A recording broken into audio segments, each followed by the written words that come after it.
Hello দর্শক, আসসালামু আলাইকুম। আশা করি সবাই অনেক বেশি ভালো আছেন। খুব অল্প মশলা দিয়ে কিভাবে বিরিয়ানি তৈরি করবেন সেই প্রসেসটা দেখিয়ে দিব।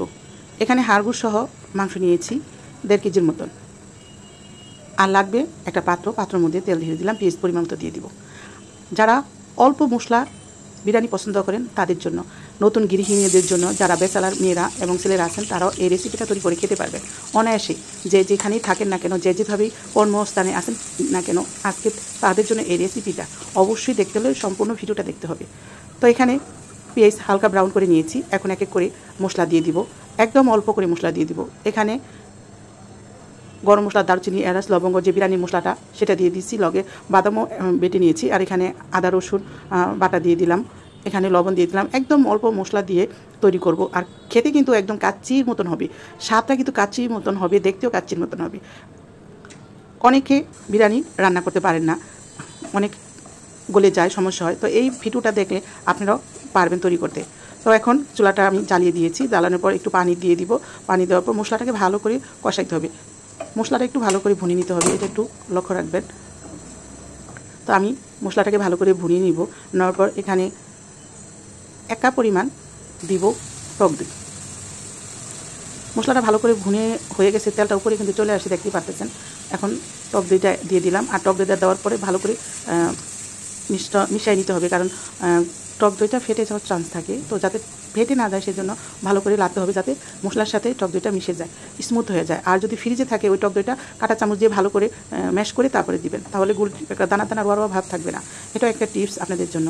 তো মাংসগুলো দিয়ে দিলাম। ভালো করে যখন কষানো হয়ে গেছে মাংস দিয়ে দিব।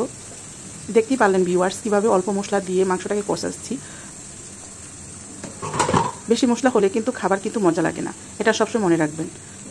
আর হাতের মধ্যে একটা অন্যরকম টেস্ট থাকে, সবার হাতে কিন্তু খাবার টেস্ট হয় না। আর রান্না হলো একটা আর্ট, আপনি যত সুন্দর করে রান্না করবেন ততই মজা হবে। ভালো করে মাংসটাকে একটু নাড়াচাড়া দিয়ে তারপরে ঢেকে রাখবো, অবশ্যই ঢেকে রাখতে হবে। এর মধ্যে দিয়ে দিলাম একটু টমেটো সস, এখানে 1 চামচ টমেটো সস দিয়ে দিয়েছি।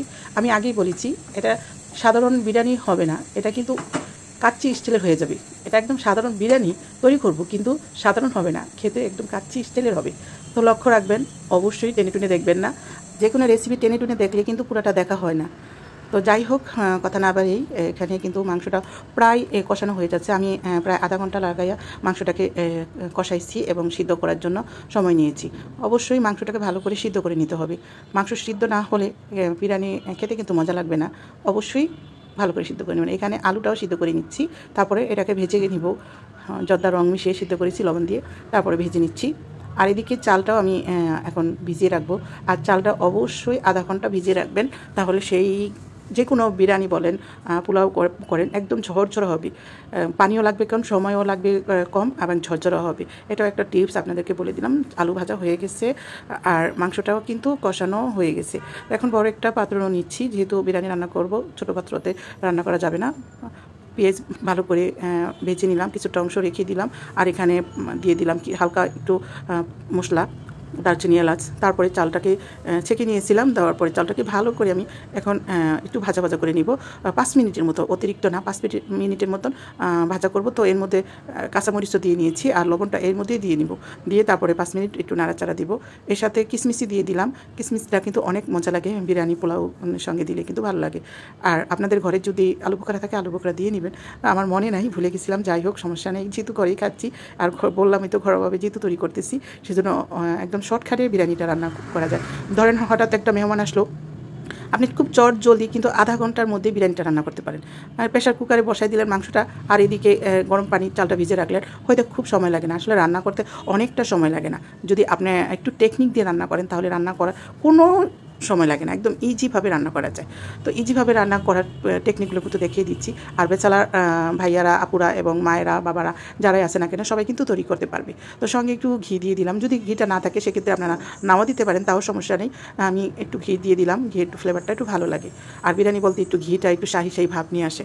তো আলুটা দিয়ে দিয়েছি। আলুটা দেওয়ার পরে এখন মাংসটা দিব না, পানি দিয়ে দিব সরাসরি। গরম পানি করে রেখেছিলাম, সেই গরম পানিটা একদম সরাসরি ঢেলে দিব।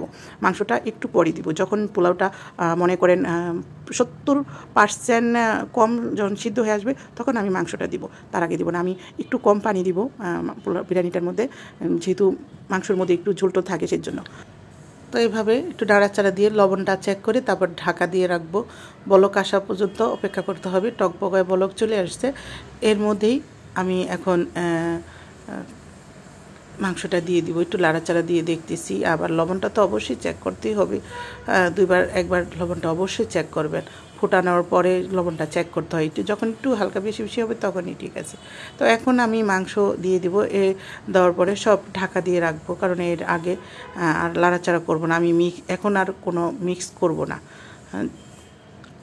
খুব সহজেই তৈরি করতে পারবে স্টুডেন্টরা আছে, ব্যাচেলার যারা বিদেশে থাকে তারা কিন্তু এভাবে রেসিপি দেখে দেখে তৈরি করতে পারবে। একটু দিয়ে দিলাম টমেটো সস আর বেরেস্তা দিয়ে একদম ঢাকা দিয়ে রাখবো, আর লো হিটে রাখবো। তাওয়া কিছু একটা দিয়ে দিতে পারেন, চুলার নিচে একটা তাওয়া টাওয়া যা থাকে দিয়ে দিতে পারেন। তো এভাবে একদম লো হিটে কিন্তু এখন আমি তৈরি করব বিরিয়ানিটা। 15 থেকে 20 মিনিট পর ঢাকনাটা খুলে নিচ্ছি। এর আগে আর লাড়াচাড়া দিয়ে নেই, দেখতেই পাচ্ছেন কি সুন্দর একদম ঝরঝরা হয়ে গেছে, হয়তো ক্যামেরা বোঝা যাচ্ছে না। তো হয়ে গেছে কাচ্চি স্টাইলের ঘরোয়াভাবে বিরিয়ানি।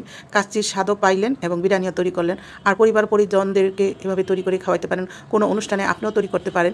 আপনার এভাবে তৈরি করলে সবাই, অতিথি যারা আছে সবাই আপনার উপরে ক্রাশ খেয়ে যাবে রান্নার উপরে, যদি এভাবে রান্না করতে পারেন, প্রশংসায় ভাসিয়ে দিবে।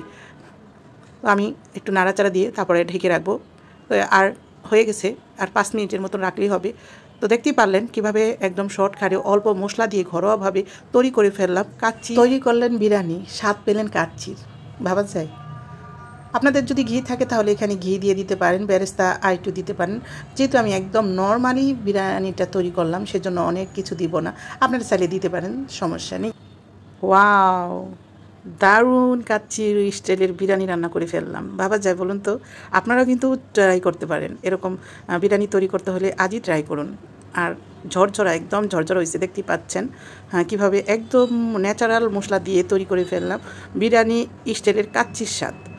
অবশ্যই ট্রাই করবেন, এটার স্বাদ পেতে হলে ট্রাই করতে হবে প্রিয় ভাই বোনেরা।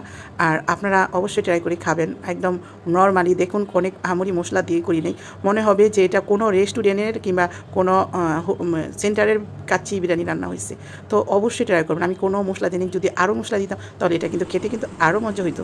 আর মাংসটা একদম সফট হয়ে গেছে, দেখতেই পাচ্ছেন, আর একটা জুসি জুসি ভাবও চলে আসছে। তো আমি এখন খাচ্ছি, আপনারা যদি খেতে চান অবশ্যই ট্রাই করবেন। আর আমি বিরিয়ানি খেতে পছন্দ করে না, এরকম লোক খুব কমই আছে। তো আমরা ছোটো বড়ো যারা আছি সবাই কিন্তু বিরিয়ানিটা খেতে খুবই লাইক করি সবাই। তো এইটার স্বাদ পেতে হলে অবশ্যই ট্রাই করতে হবে। আমি এখন খাবো, আর কথাও বলবো না। সবাই ভালো থাকেন, সুস্থ থাকেন।